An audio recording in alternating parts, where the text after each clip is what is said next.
สบายดีท่านผู้ชมที่เคารพตอนรับบรรทานเข้าสู่การรับส้มข่าวต้นชั่วโมงจะพาท่านผู้ชมไปเริ่มต้นกันที่ทานเลขาพรรคแขวงผอมคณะเคลื่อนไหวสุกอยู่เวียกงานก่อสร้างอาคารการเมืองและเวียกงานชายแดนอยู่เมืองมลปะโมก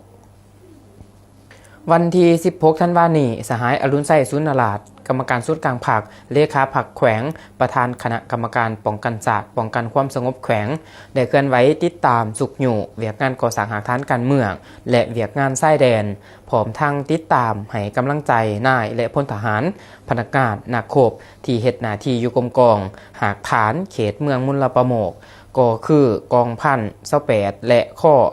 525โดยมีสหายพลจัตวาวิรตูวรจิตหัวหน้าการเมืองกองบัญชาการทหารแขวง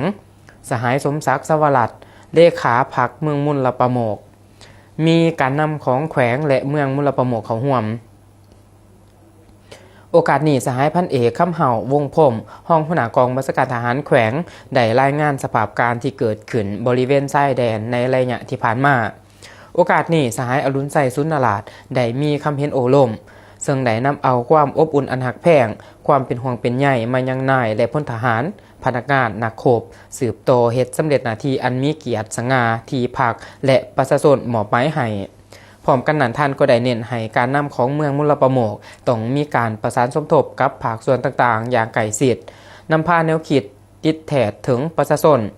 ปรับปรุงกำลังกองร้อนท้องถิ่นหากฐานให้มีความเข้มแข็งและในโอกาสเคลื่อนไหวติดตามสุกอยู่เวียกงานชายแดนครั้งนี้สหายอรุณไส้สุนราชกรรมการศูนย์กลางพรรคเลขาพรรคแขวงได้นำเอาเครื่องอุปโภคบริโภค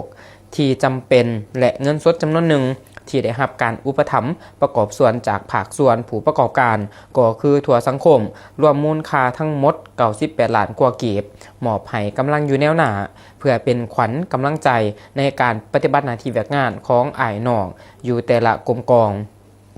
จากนั้นในตอนบ่ายของวันเดียวกันทันเลขาพรรคแขวงก็ได้สืบต่อมอบโทรโข่งให้บาทน้องง่าตื่มอีก